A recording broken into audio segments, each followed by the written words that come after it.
Hello दोस्तों, मैं आप लोग के लिए आज लेकर आया हूँ टीजीटी हिस्ट्री और सिविक्स का कंबाइंड सिलेबस, जो कि बहुत ही महत्वपूर्ण है। इसी के अकॉर्डिंग जो हम लोग को तैयारी करना है, तो चलिए देखते हैं।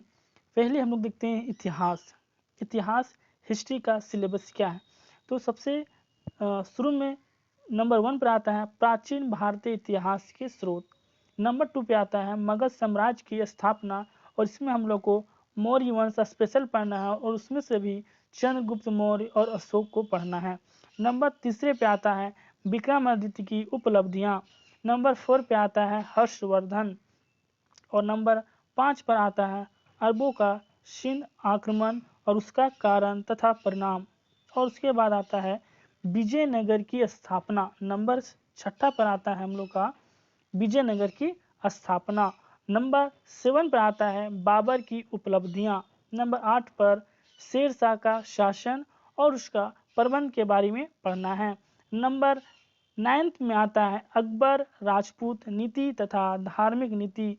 नंबर 10 पे आता है मुगल साम्राज्य के पतन का कारण। नंबर 11 पर आता है शिवाजी का शासन प्रबंध पढ़ना है। और नंबर 12 पे आता है औरंगजेब। ये आपका प्रथम खंड था इतिहास का, और इसका सेकंड खंड देखते हैं। द्वितीय खंड जो देखते हैं इतिहास का है, नंबर 1 पर है प्लासी एवं बक्सर के युद्ध और उसके कारण परिणाम एवं महत्व को पढ़ना है। नंबर 2 पे पढ़ते हैं लॉर्ड डलहौजी के बारे में हम लोग को पढ़ना है। दूसरे स्थान पर लॉर्ड डलहौजी।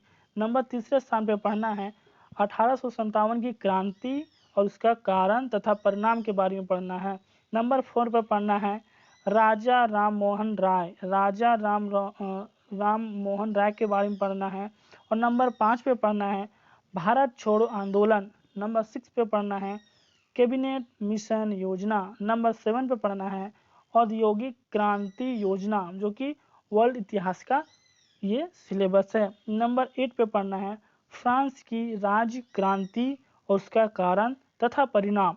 नंबर 9 पे पढ़ना है नेपोलियन बोनापार्ट और उसके उत्थान एवं पतन के बारे में। नंबर 10 पे पढ़ना है प्रथम विश्व युद्ध और उसका कारण तथा परिणाम।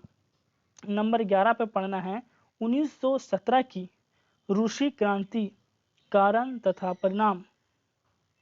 नंबर 12 पे पढ़ना है द्वितीय विश्व युद्ध, उसका कारण तथा परिणाम। इतना ही हम लोग का इतिहास में पढ़ना है खंड 1 और खंड 2 से। अब देखते हैं सिविक्स का। सिविक्स में देखिए, ये भी पार्ट 1 और पार्ट 2 में बटा हुआ है। तो पार्ट 1 में इसमें हम लोग को राजनीतिक सिद्धांत पढ़ना है। नंबर 1 पे पढ़ना है पारंपरिक और आधुनिक राजनीति विज्ञान के बीच तुलना। नंबर 2 पे पढ़ना है व्यवहारवाद और उसके अर्थ और विशेषताएं। नंबर 3 ए और बी में बटा हुआ है। ए में पढ़ना है स्वतंत्रता, राजनीतिक स्वतंत्रता और आर्थिक स्वतंत्रता के बारे में पढ़ना है। नंबर तीसरा का बी पढ़ना है समानता, सामाजिक समानता, आर्थिक समानता और समानता एवं स्वतंत्रता के बीच संबंध को पढ़ना है। और नंबर 4 में देखेंगे, नंबर 4 में पढ़ना है जनमत या लोकतंत्र, या इसी को प्रजातंत्र भी बोला जाता है, और उसी के इसकी सफलता के अर्थ और शर्तों को पढ़ना है। नंबर 5 में पढ़ना है राजनीतिक दल। राजनीतिक दल में पढ़ना है अर्थ और कार्य। नंबर 6 पे पढ़ना है जनता का विचार, जनमत में गठन के लिए अर्थ और उसके शर्तें को पढ़ना है। नंबर 7 पे पढ़ना है नागरिकता प्राप्त करने के तरीके को पढ़ना है। नंबर 8 में पढ़ना है कल्याणकारी राज्य, अर्थ और कार्य को। नंबर 9 में पढ़ना है गांधीवाद, वो भी गांधीवाद सत्याग्रह। अब 10 पे पढ़ना है मार्क्सवाद वर्ग संघर्ष का सिद्धांत पढ़ना। ये है सिविक्स का पार्ट 1। अब देखते हैं पार्ट 2 को, भारतीय राजनीतिक व्यवस्था, इसमें पढ़ना है। इसके नंबर 1 पर देखते हैं। नंबर 1 पर पढ़ना है हम लोग को संविधान की प्रस्तावना और इसके भी मुख्य विशेषताओं को पढ़ना है। नंबर 2 पर पढ़ना है मौलिक अधिकार और राज्य का नीति, राज्य का नीति निर्देशक तत्व को पढ़ना है। नंबर 3 पे पढ़ना है राष्ट्रपति और राष्ट्रपति का चुनाव प्रक्रिया और आपातकालीन शक्तियां को पढ़ना है। नंबर 4 पे पढ़ना है लोकसभा और राज्यसभा और इन दोनों की रचना और दोनों के बीच संबंध को पढ़ना है। नंबर 5 पे पढ़ना है राज्यपाल और मुख्यमंत्री इसकी नियुक्ति, शक्ति और कार्य को पढ़ना है।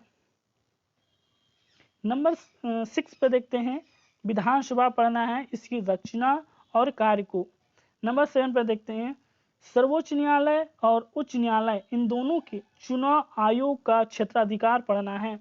नंबर 8 पे देखते हैं लोक सेवा आयोग इसकी रचना और कार्य को पढ़ना है। नंबर 9 में देखते हैं क्षेत्रवाद, सांप्रदायिकता और नक्सलवाद को पढ़ना है नंबर 9 में। नंबर 10 में पढ़ना है पंचायती राज और पंचायती राज में क्या पढ़ना है 73वें संविधान संशोधन अधिनियम का महत्व को पढ़ना है। ये हमारा टीजीटी झारखंड का टीजीटी हिस्ट्री और सिविक्स का फुल सिलेबस है। अगर ये सिलेबस आप पीडीएफ फॉर्मेट में चाहते हैं तो हमें कमेंट जरूर कीजिए, हम पीडीएफ अवेलेबल करवा देंगे। Thank you.